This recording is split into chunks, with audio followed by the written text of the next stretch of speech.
New day.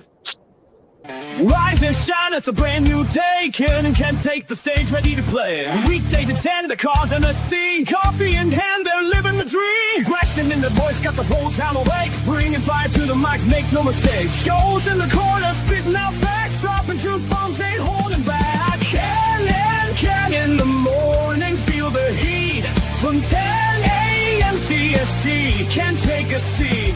Live that loud, that breaks in the mind. Light up your speakers, crank up the sound. They're talking about life upside down. Opinions exploding like a sonic blast. In the studio, they're built to last. With passion and grit, they engage and ignite. Every single week, they're a force can't fight. From sports to politics, This is a Huddle Sports Network broadcast. You can find us on Roku TV, Amazon Fire TV, Facebook, and of course YouTube. Get all your NFL news here first. Well, good morning there, everybody, and welcome to Ken and Joe in the morning. How you doing today, buddy? What's up, buddy? It's kind of been Ken and Joe in the morning for the last 3 weeks, dude. What's going on with you? That's what I want to know. Oh, Is your vacation almost over? Yeah, almost. I'll be back at some point next week. Just don't know exactly which day. That's what's up, man.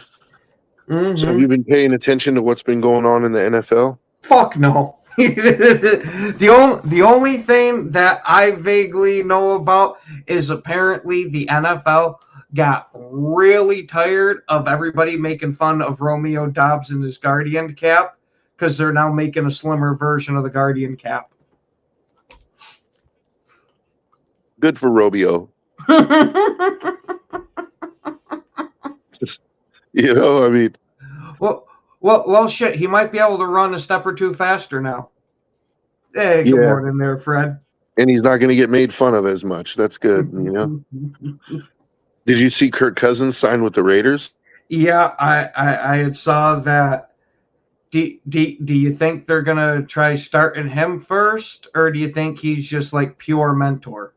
No, I think he's starting, dude. I think Clint Kubiak has been really clear since this whole, you know, since taking over for the Raiders, basically as the head coach, like that if, you know, I mean, as clear as he can be, because, you know, they have to play these stupid games. Mm-hmm. Like he can't just come out and say, yeah, we're drafting Mendoza number 1 overall, which I think is stupid that you can't say that, because it's like, come on, dude.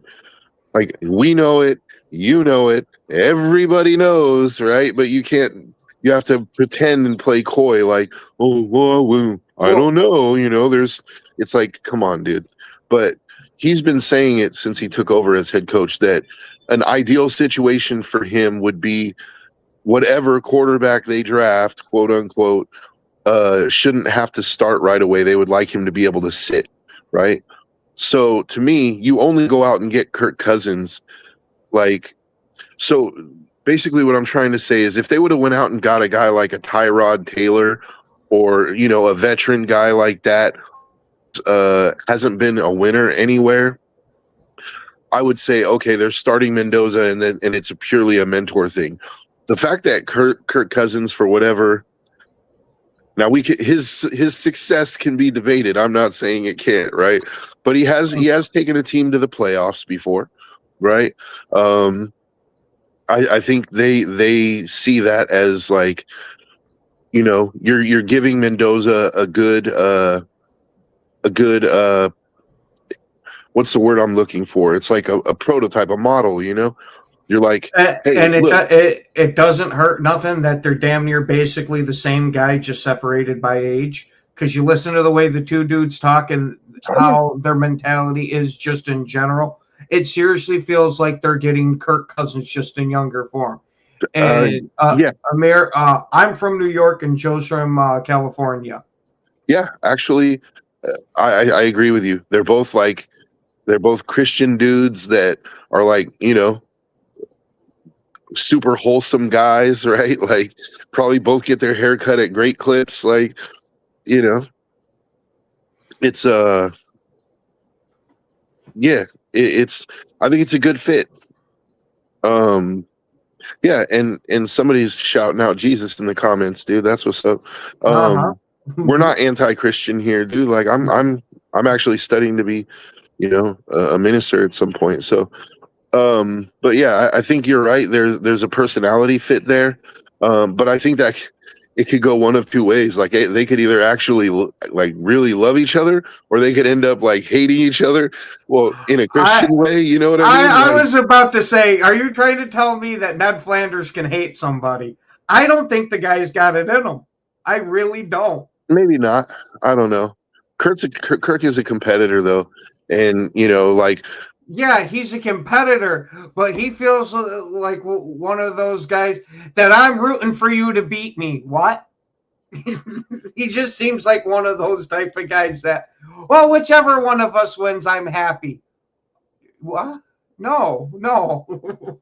I don't know, man. I think $380 million would say different, because. No. All that says is his agent's a part of organized crime. Well, yeah, his agent is the real MVP. Like, but no, I think it's like you have a quarter. I thought it was an excellent move for the Raiders, dude. Like, you're only paying him. He's making $20 million for the year. The Falcons are paying him 8.7.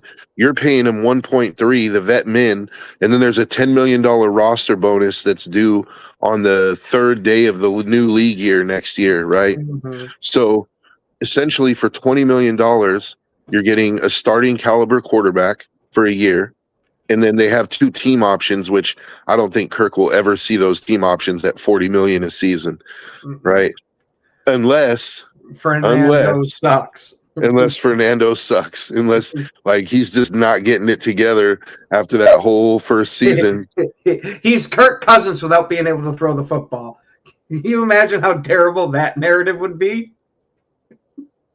Because it's not like Kirk's out here known for lighting up scoreboards all the time. Now, granted, he has done it occasionally, but he's not super. Hey, Moonscar. Hey, what's up there, buddy? No, keep going. I just was shouting out Moonscar because I haven't seen him in a while. Oh, but I think he can throw the ball, dude. Did you see his pro day? Oh, Fernando's? No, I didn't see his pro day. Oh, yeah, dude. Fernando was launching like 60-yard deep balls, bro, like right into this receiver's hands. Now, granted, it's a pro day. So you're supposed to look good. If you don't look good at your pro day, there's a problem, right? Like they've done everything to make you look good at your pro day, right? And you're throwing to your receivers, right?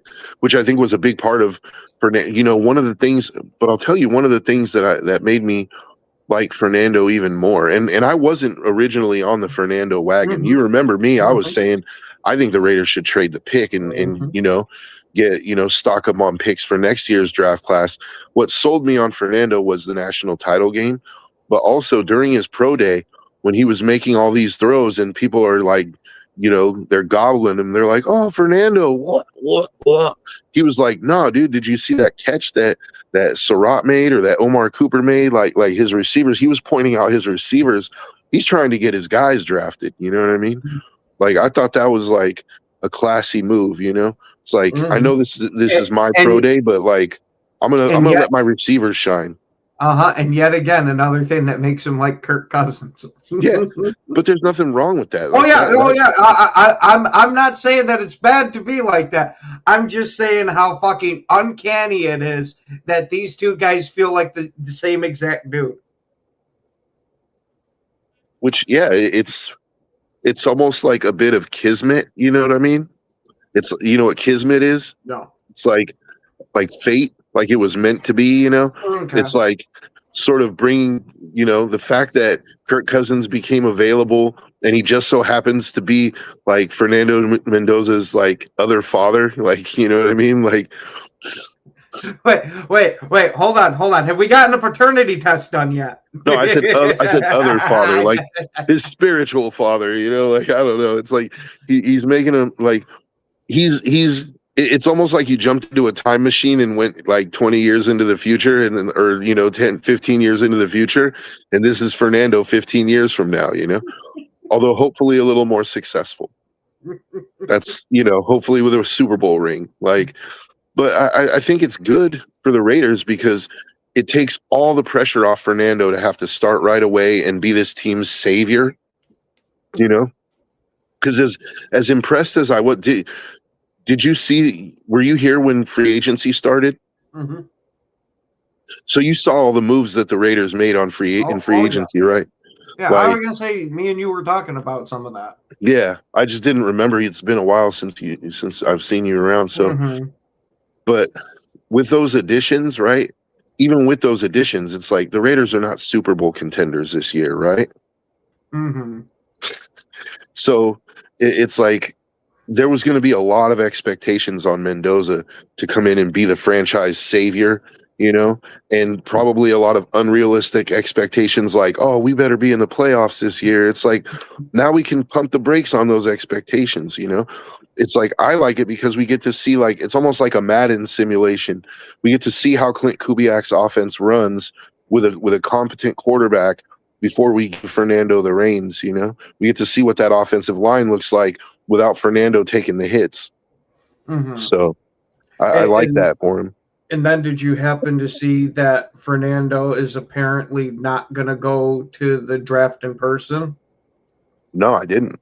Yeah, I just saw that today, that he supposedly isn't going to the draft in person, which is really weird for a first overall pick. Like, not like it's a red flag or anything, just that it's outside the norm that we see all these other first overall picks. They're almost the only guarantee who's going to be there type of thing. It makes sense to me because he's probably going to be at home with his mom. And, it's like he wants to see his mom's face when he gets drafted. You know what I mean? Like, she's really been his biggest support through his whole football career.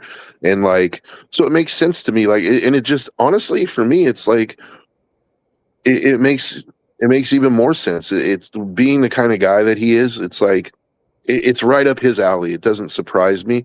It does surprise me, like you said, because generally the number one overall pick, that's the one guy you can guarantee is going to be in the building, right?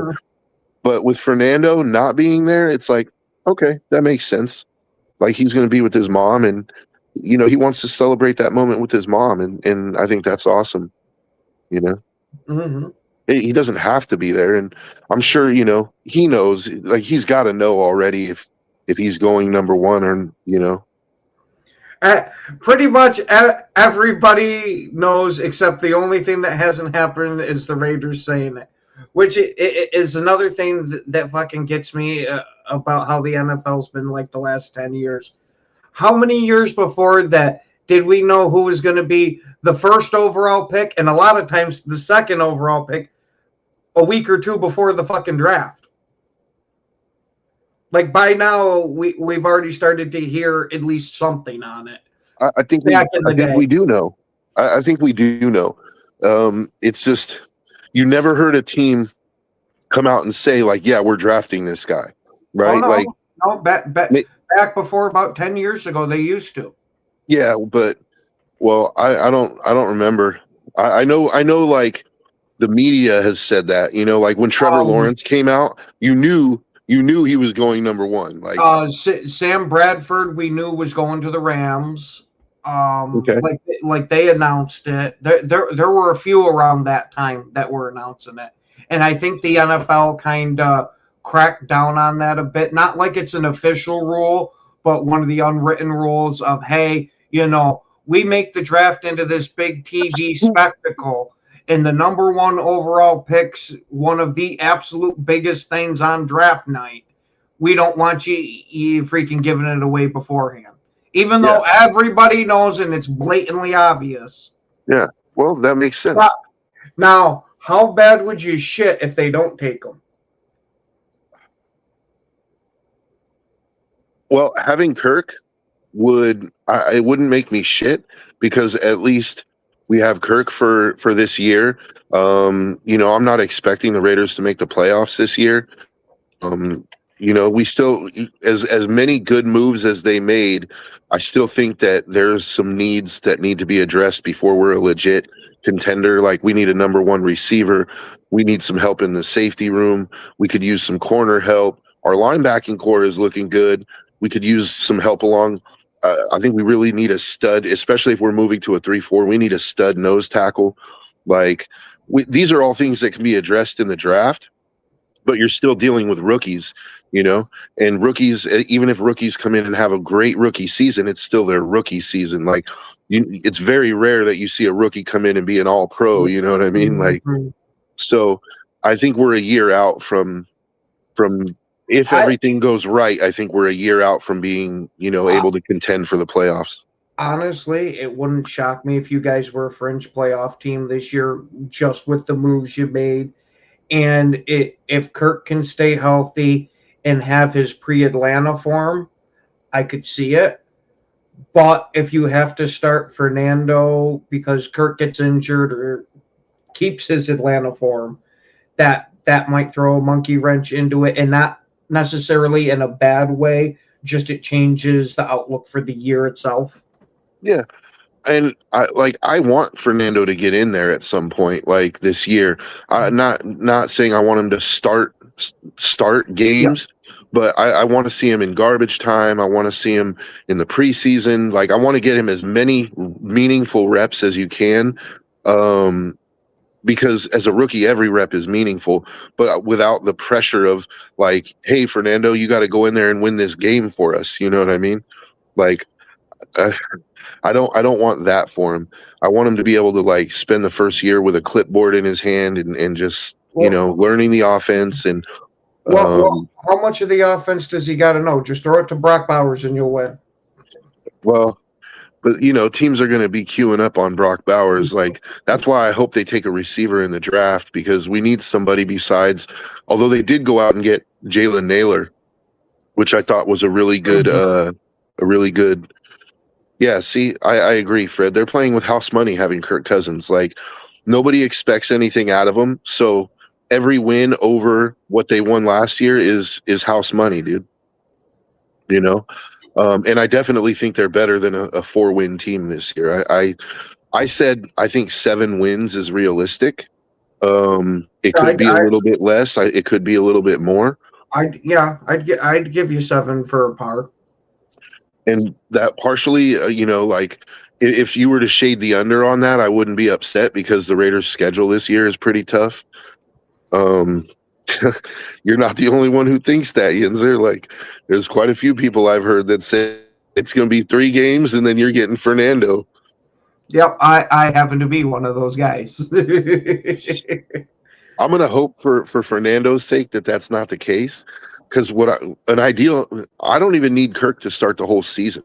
Like, for me, if we could get I just don't want to see Fernando touch the field until we know what that offensive line looks like. Like, by week 7, we should know if our offensive line is dog shit or not, right?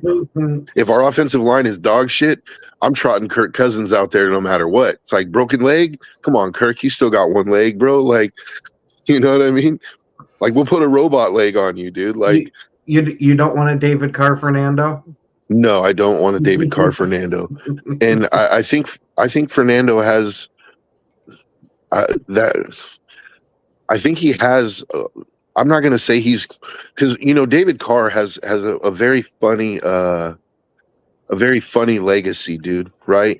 Like, he's looked at as like this generational bust because he got ruined in Houston.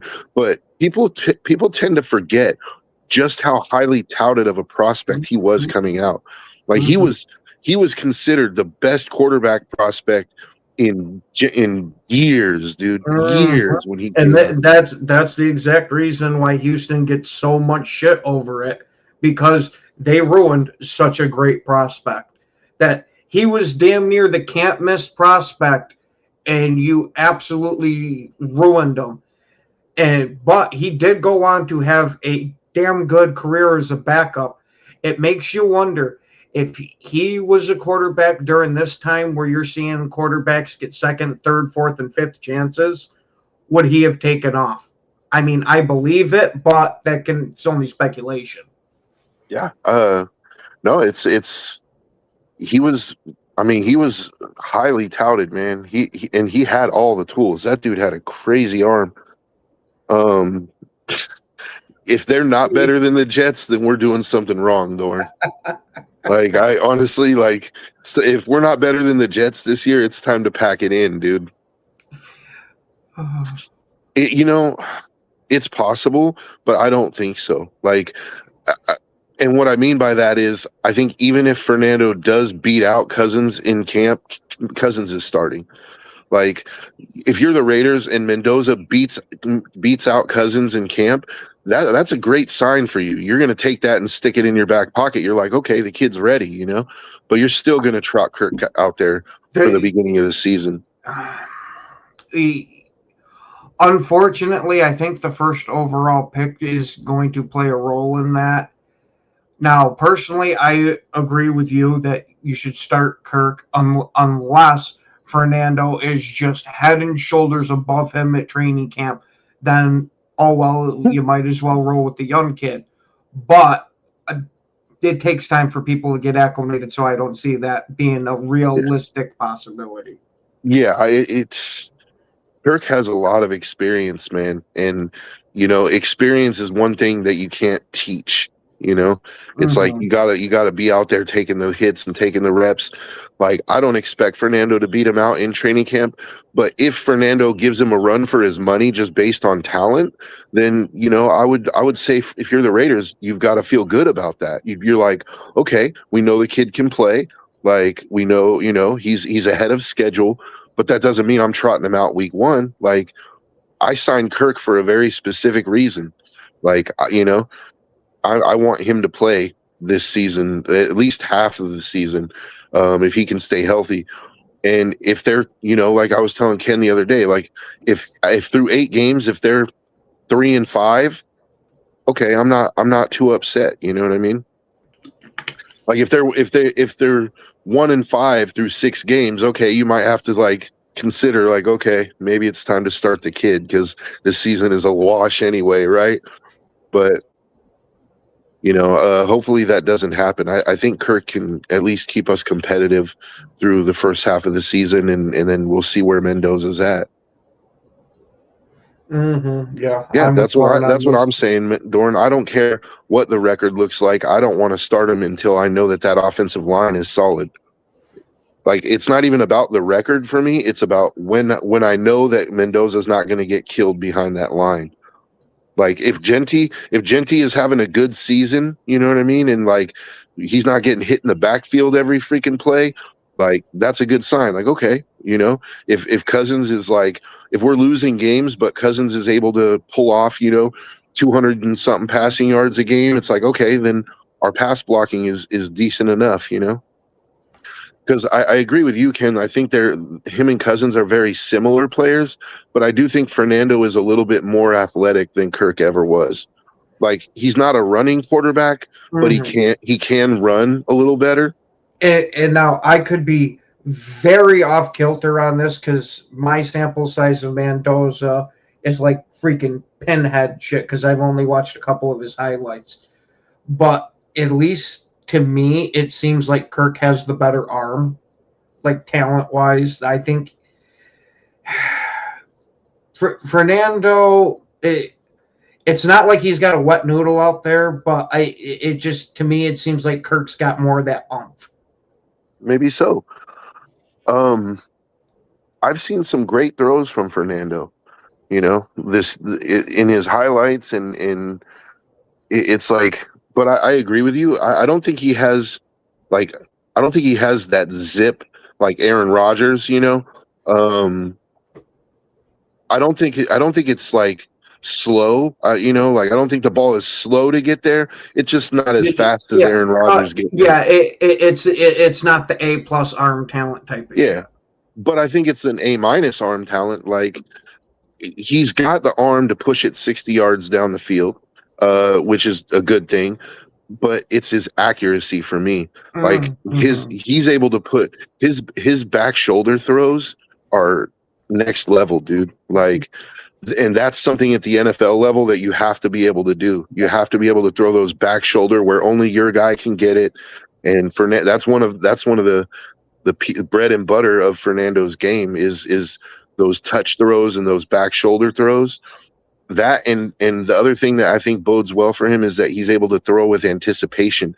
He knows where his guy is going to be, and he puts the ball there, like ahead of time. So it's like his guy doesn't have to turn around and sit there and wait for it, right?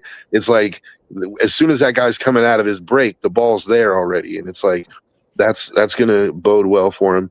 That and Fernando is never going to be an athletic freak as far as like, he's never going to rush for 1,000 yards like Lamar Jackson. He's probably never going to throw for 5,000 like Drew Brees or, like it's the mental part of his game that I think is where he's going to succeed, because he's able to read defenses. He's able to, like I said, anticipate. He knows where his receiver is going to be, when he's going to be there, and he's going to put the ball there.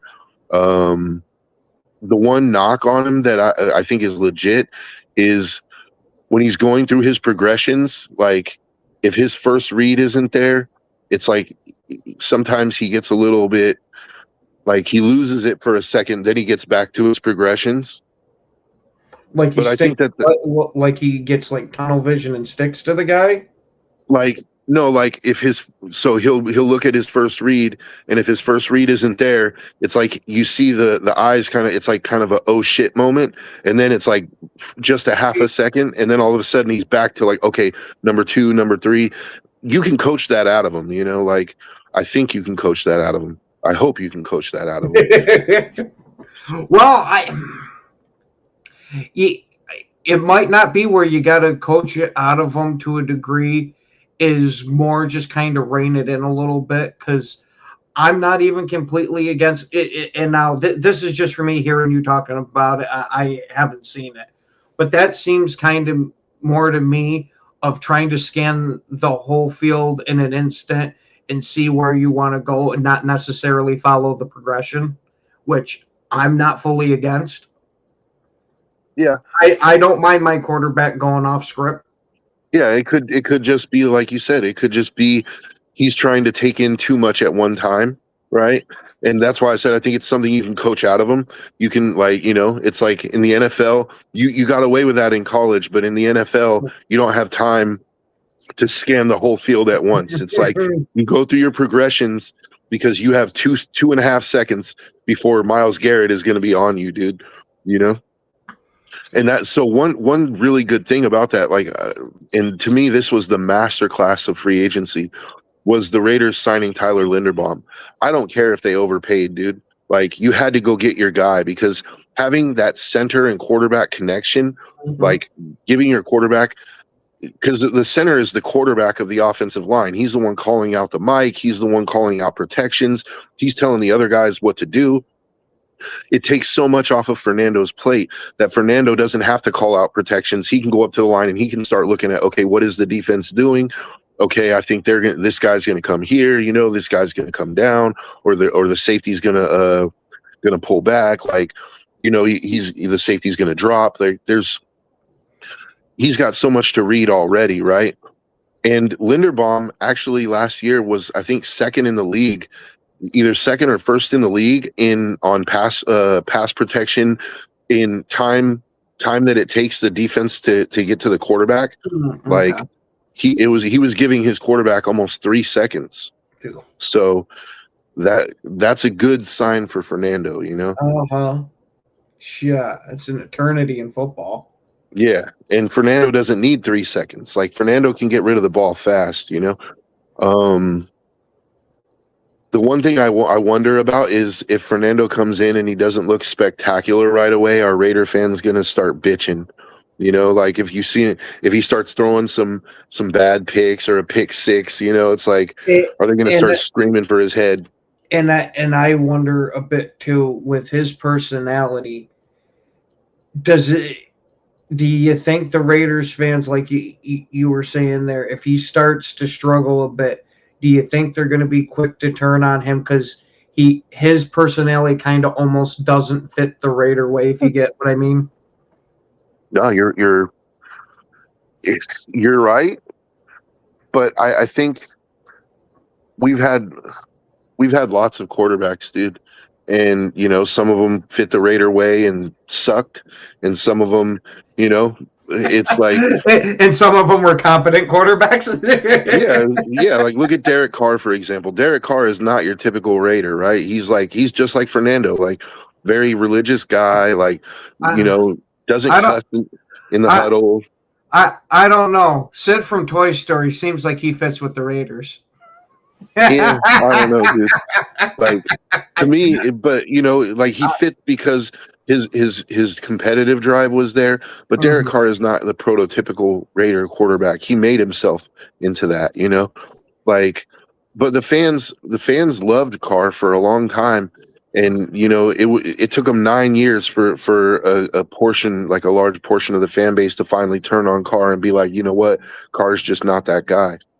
And even then, like we had on Reddit, we had what was called the Carr Wars, dude, where it's like, there was a large contingent of the fan base, not quite half, but probably 40%, that was like, this dude needs to go. And then there was 60% that was like, no, we just need to surround him with pieces. We need, like Carr is the guy.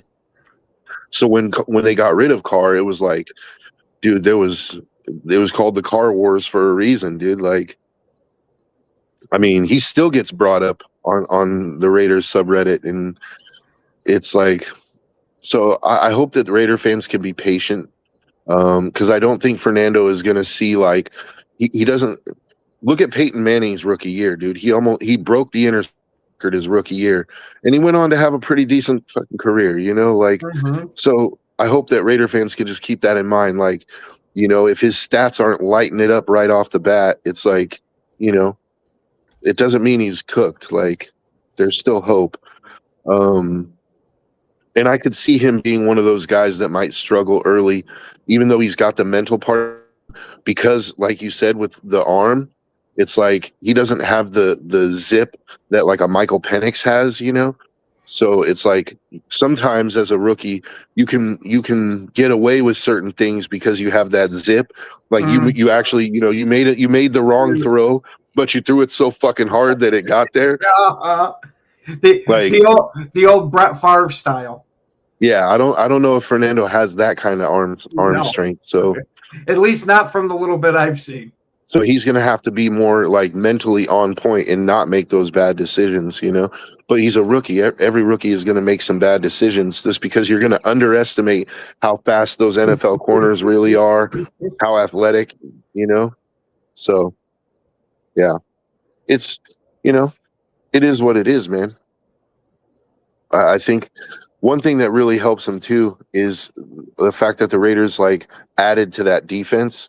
Like if he can just, he doesn't even have to put up 30 points a game. If he can just sustain drives, if the Raiders can get 10 play drives out of them and keep that defense fresh, the defense is, I think, going to be much improved this year. Mm-hmm. Right. I think you guys made yourself one hell of a linebacking unit. Dude, I'm so glad we got Nakobe Dean. I wanted him coming out of college, and the Raiders didn't draft him. The fucking Eagles got him, and I was like, man, I knew. And for whatever reason, they let him go. Like, I mean, that's crazy to me. But I'm looking forward to. He's my new favorite. Besides Max Crosby, he's my new favorite defensive Raider. Man, like, you've already skipped over poor Quay. This poor guy can't get loved whatever fan base he's a part of. It feels like I'm the only guy championing him. No, I like Quay. I think it was a good signing, but I didn't watch enough Green Bay games to fall in love with the guy. You know what I mean? Like, so I haven't seen, like, I've seen some of his highlight plays, but I haven't seen. Let me tell you, you will absolutely love his run defense. The guy is incredibly twitchy. But that is also his major negative, is that he is incredibly twitchy, and he trusts his athleticism too much and will take very bad angles sometimes. That's why he's terrible in pass coverage. Yeah. Now don't get me wrong. there's a very weird thing with Quay is that his pass coverage might be terrible, but the pass coverage of the defensive unit as a whole goes up a good amount when he is out on that field. Well, that's good news. Mm-hmm. And I think also having Nakobe Dean, because, remember, they played together at Georgia. They won national championships together. I think having a guy that he's played with already and won championships with, like they know what each other is going to do. Like Mm-hmm. I think that chemistry will pay dividends, and I think that's a part of the reason, like, why the Raiders got both of them. Like when they got Nakobe and they saw, oh, Quay Walker's still out there, like let's go ahead and go get him too. Like, and then they got Kwity Paye too, which I know Kwity Paye isn't like a sack machine, but he's a really good edge setter. And the Raiders need that. Like, Kwity Paye plays the run really well, and guess who else plays the run really well? Max Crosby. So it's like now you have two really good run-stopping DNs, right? Well, yeah. Unfortunately, no matter what Quay does, he will always be remembered for that walk in the tunnel. I didn't see it, so I don't. When he pushed the trainer in the Detroit game and got ejected, he went walking down the tunnel, and because of him being so frustrated that he got himself ejected and hurt the team, he was crying walking down the tunnel. And unfortunately, that's an image that's burned into fans' heads with him. Honestly, to me, that's not a bad thing. Yeah, to me, that says he learned. Like, not only that, but to me, especially with what we had saw from Green Bay's middle linebackers before him, is a lot of them were very soft. Him being as crazy as he was in the beginning, I was kind of all for that. I just wanted him to rein it in. And him even walking down the tunnel and crying out of frustration, I wasn't against that because that showed how much he cared about the team. Yeah. He realizes he messed up and he cost his team, and he's like, he should feel bad about that. Mm-hmm. So, I'll give it to him. We've never had another issue like that with him again after it. Yeah. So you add Nakobe Dean to that, and I think depending on what the Raiders do at nose tackle, like I think they need to go out and get a nose tackle in the draft. I know it's kind of a risky pick, and some might consider it like a luxury pick, but the Raiders really need a nose tackle, and there are there's quite a few good nose tackles in this draft, but I really wouldn't mind if Caleb Banks fell to 36, like even with that broken toe foot injury, like he's just such a game wrecker, such a disruptor. Like, I would take the chance on him at 36, dude. I really don't think you should. You don't want to waste a pick like that on somebody that's injured. Yeah. It's not at all that we need a nose tackle. No, yeah. Let Green Bay take that chance, right? Yeah. We'll take the hit for you, man. Yeah, dude. I don't know. I don't think he's going to be there at 36. I think teams are going to see his value, and they're going to be willing to take the risk. But by whatever chance, if he's there at 36, I'm running to the podium, dude. Because that guy's like, he's a game change. He's a pocket collapser, and that's what you need. Yeah. He's a pocket collapser, and that's what the Raiders need. Can you imagine you put Caleb Banks on that 3-4 defensive line with Max Crosby, Kwity Paye, Tonka Hemingway, Adam Butler, like all, because you're going to have 3-4 defensive ends now, and they're going to be D tackles, basically. Like, you're going to have big guys like Adam Butler, and I would put Tonka Hemingway in, even though he was a rookie last year, he had 4 sacks as a rookie, as a rotational player, but he's a gap shooter. Like, that's his real strength, is his get off, and he can shoot gaps quickly. So imagine having him on Max Crosby's side, right? And he shoots that B gap every freaking time. Dude, I would just tell him, just shoot the B gap. All I need you to do is get that offensive tackle to turn towards you. So now Max is one-on-one with a tight end. Like, Max is gonna have 30 sacks, dude. Like, you know what I mean? Yeah, yeah. That's why I like him on Green Bay's line, having him next to Wyatt and Parsons. I'd love to have something like that. But speaking of something like that, you hear about Dexter Lawrence wanting out of New York? Yeah, I did. And Ken and I were talking about it yesterday. There's something to be said for shutting the fuck up. We said that yesterday. Like, sometimes you just need to shut up, dude, because like you're coming off a season where you had half a sack in 17 games. Now is not the time to be bitching about a new contract, dude. Like, hey, I'm all for it if it gets him to Green Bay. yeah, but Green Bay can't afford him, dude. That's the problem. And there's only a few teams that can't afford him, because not only, so he wants a trade, it's going to cost you either a late first, which you guys don't have, or a second round pick, right? You have a second, but then as soon as he gets there, he's going to want a market setting contract for a defensive tackle. Mm-hmm. The Raiders have the money, and I don't even want them to do it. Like, I'm like, nah, we're good. Yeah, but you are one of the teams that's supposedly in play for them. Oh, don't tell me that. I haven't heard that. It's you, us, the Bears, and I think two others. I don't remember off the top of my head. I don't want to give him a market setting contract. I don't even want him on his current contract. His current contract is $25 million a year, dude. You're coming off half a sack, bro. Like, half a sack. Tonka Hemingway, our freaking rotational defensive tackle, beat you. He 8x'd your sack total last year as a rookie, dude. And you want $25 million? Nah, I'll stick with Tonka, bro. Even if Tonka only goes up to 6 sacks this season, it's still, we're paying him fucking, $400,000, bro. Like, I'm good. Yeah, I can't even do that.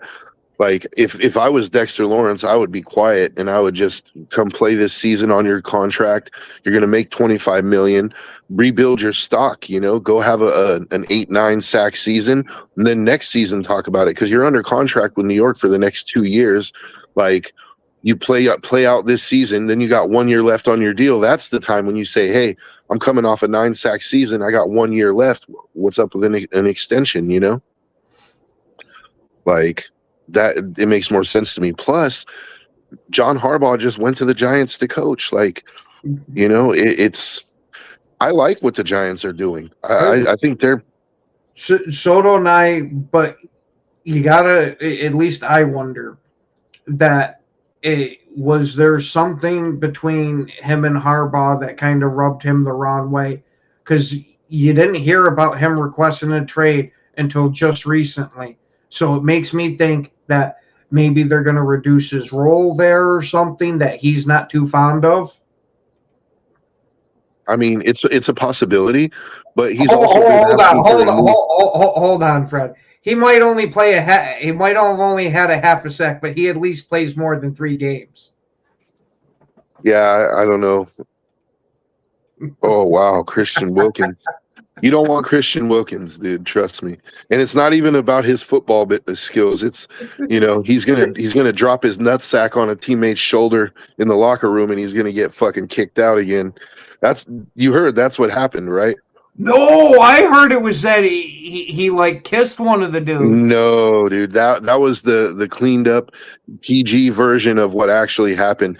He supposedly he went up behind a player who was like sitting down on the bench and dropped his nutsack right on his shoulder, and then like the dude turns and he's got like dick in his face, and anybody would be pissed off about that. You'd be seeing something you never seen before. The other end of it. Yeah, dude, like. So that's actually what happened. Yeah. Dorn, we're not getting him. We don't need that Diddy shit in Green Bay. No Diddy, bro. No Diddy. Yeah. Yeah, exactly, Fred. But that's why I'm saying it. To me, Dexter Lawrence just needs to shut the fuck up. Just take your $25 million, because like Ken and I were talking about it yesterday, the Giants, they could cut June 1st and they take like $6 million in dead cap and they save $18 million on the cap. Like, they could cut him post June 1st with no real pain, and he can go try to sign somewhere else. And guess what? You think another team is going to give you a record-setting contract? Probably not. You're probably not even going to get the $25 million that you want, that you're getting in New York right now. I was gonna say I wouldn't be surprised if a team gave him the 25 mil. You think so? Coming off a half a sack season? How many times have we seen dumbass contracts because, I got a feeling about this guy that he's going to recapture this or he's going to finally make this huge leap forward? I don't see it. Yeah, maybe.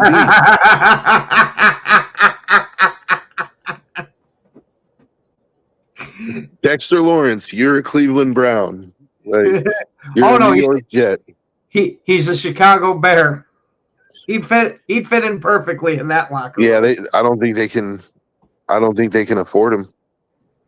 Ken was saying yesterday they only have like 240,000 in cap space right now.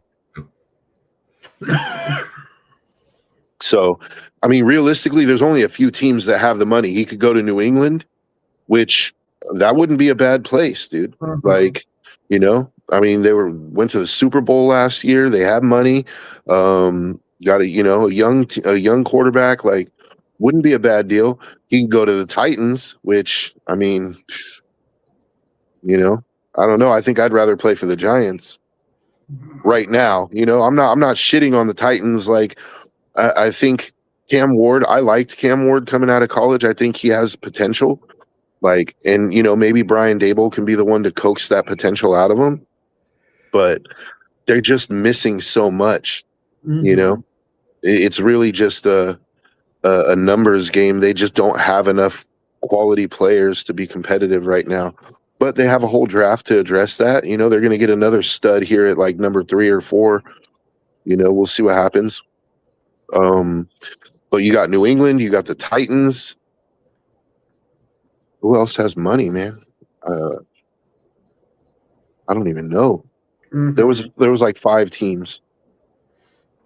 The Niners are supposedly interested in him. Now that would be, if the Niners could swing that, that's the one place he could go where I think he'd see like a career revival, dude. Like that's the one place he could go that I hope that he sits on top of the substation. Can you imagine him and Bosa on the same line, dude? Like on the same side? No, because I don't like to sit here and think about nightmares. Shit. They're enough of a pain in our ass without him. We don't need to be adding any more shit to the Niners. Yeah, and the Niners, like, they have that late first or second round pick to give up. Money-wise, I don't know how they would swing it, but, I mean, you know, if they can get rid of Ayuk, then who knows, man? And that could possibly be, like, maybe that's part of the trade, you know? It's like, hey, instead of that second round pick, how about we give you Ayuk, you know? Like, but I don't think that New York would want Ayuk on his current contract. Yeah, that's a lot of money to pay somebody that's been a headache recently. And injured. Like, you can't be both, bro. Either you're a headache or you're injured. You can't be both. You know what I mean? Like, if you're both, you're fucking stupid. Like, if you're injured, shut up. Like, just keep your mouth shut. The only thing coming out of your mouth should be, yeah, I'm doing the rehab. Everything's going great. You know, trying to get back on the field. Like, I don't know. But, you know, we're only a couple weeks from the draft. Ken was saying that, you know, this year's draft is kind of lackluster to him. I kind of feel that myself, but that's because we don't have a first round pick this year. That's the only reason the draft's kind of to me. Because the first day I'll just be kind of going through the motions of, oh yeah, you know, it's interesting to see where everybody goes, but it won't be till the second day where my excitement actually comes out.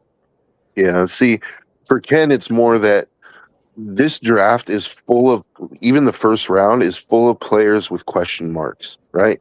You don't, like, usually in every draft, there's a couple of guys that are just can't miss prospects, you know?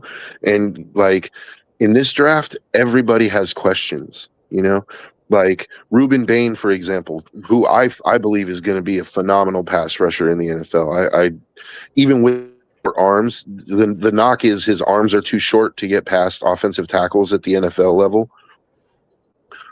I think he's going to be really good, but the questions are there, right? Mm-hmm. Caleb Downs, right? He's the best safety in the draft, and he was before this thing came out about his degenerative knee issue, he was going to be a top 10 pick. Now who knows where he's going to go? Maybe he's still a top 10 pick, but maybe not. The receivers, man, I wouldn't even want to give a first round pick for somebody with a degenerative knee, let alone top 10. Well, you're a more conservative, there's because the degenerative knee issue, it's not like he's not going to be able to play tomorrow. It's like 5 years from now. That's what I mean. And then if you get any injury on top of that, that massively shortens the lifespan of it. I don't personally like anybody football wise with any type of degenerative issue. If you got something like that that's gonna just hang around, hey, you're probably super talented. You'd probably be a great fit, but I'd much rather spend that pick on somebody I know has a better chance of being there. Yeah, you're not alone. Really in this draft, in this first round, the only can't miss prospect or the only guy that I haven't heard any questions about is Jeremiah Love, the running back from Notre Dame. Like everybody just assumes he's going to be a stud. And I'm one of those people. Like that dude is, bro, I'm a Notre Dame guy. So I watch their games and he's a freaking stud, dude. I was going to say Moonscar hit the nail right on the head with this. Caleb Downs, come on down to Detroit, baby. And Brian Branch are going to have a bright future together. Holmes is already just sitting there in his office breaking out the fucking Lubriderm. Yeah, dude. It's like, it's, I don't know. But yeah, there's a lot of question marks, man. Even the receivers, right? Like usually you have at least, one or two guys that are like, can't miss, But in this, the receivers in this class are an interesting crop because you have like prototype guys, It's like you have Carnell Tate, who's like I would say probably a slot guy. He projects to be like a slot guy. Then you have Mekhi Lemon, and then you have Jordan Tyson, who's like that big X. They're all. You don't have a Malik Neighbors in this draft that can do it all. It's like everybody's kind of a specific role player. Mekhi Lemon is an interesting prospect, but his combine interviews and stuff were kind of weird, dude. So I don't know if his stock drops just because of that. How weird are we talking here? Just not I don't know. He just seems like kind of a weird dude. Like maybe it was just like the combine, just being in front of all those cameras and he's not used to it or whatever.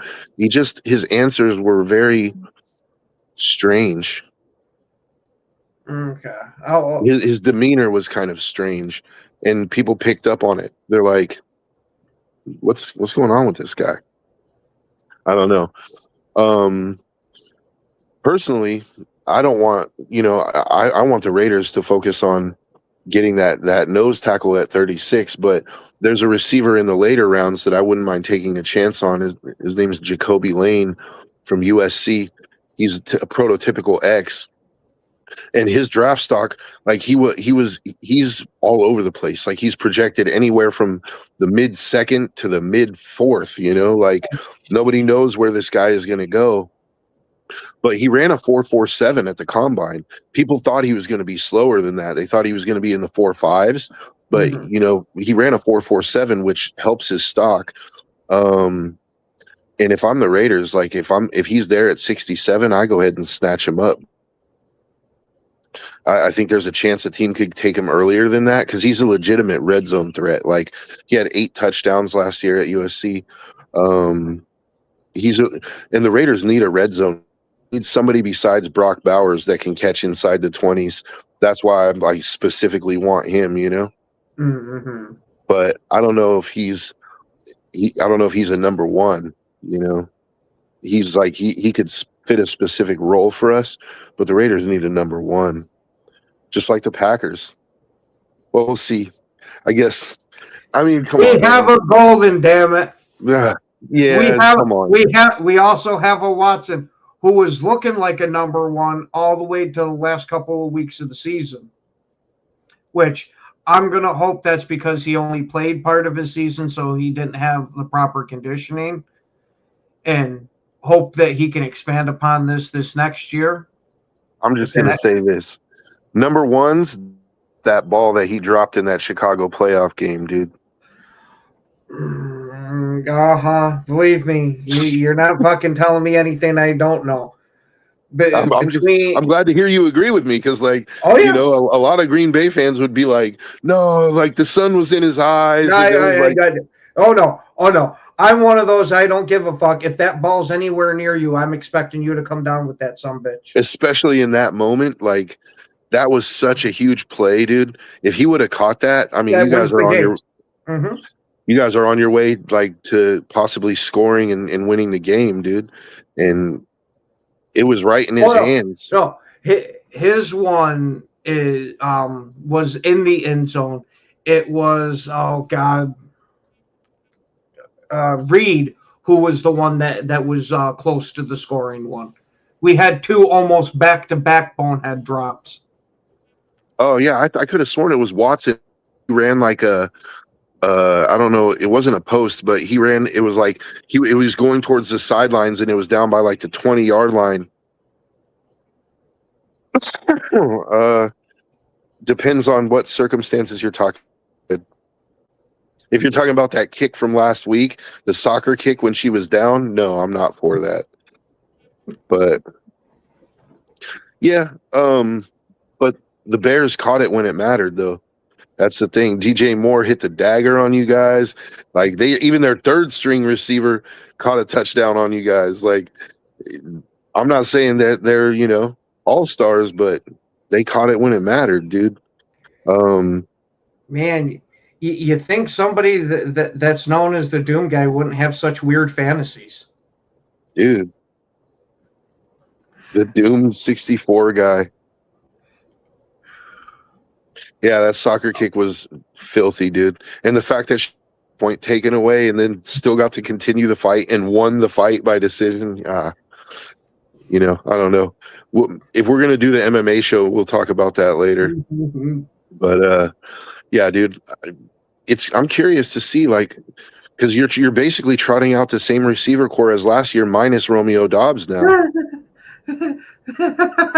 Oh, that's fucking great. Oh, I didn't know the Doom guy was parading around with some of the new age ideas. Yeah, dude, I don't know. Like, I never saw any fudge packing in Doom. No, neither did I. Maybe it's because he's got certain mods set up for his. Dorn says the Bears will be lucky to win 7 or 8 games this season. You know, if there's one thing that's consistent, it's for the Bears. Like, I get it. Like, you know, Packers-Bears, it's a great rivalry. But I think that number is a little low, Dorn. Redskins 2.0. I don't see it, man. Unless Caleb gets injured, they're only getting better. Like, they did lose some pieces on defense. On that note, I think it might be time to end the show because no, just fucking no. All right. Well, everybody, you have yourselves a wonderful day. Doom guy, don't have a wonderful day. Have a good day. Just calm it down a little bit, buddy. Time to go play Doom, huh? Well, we will see y'all later.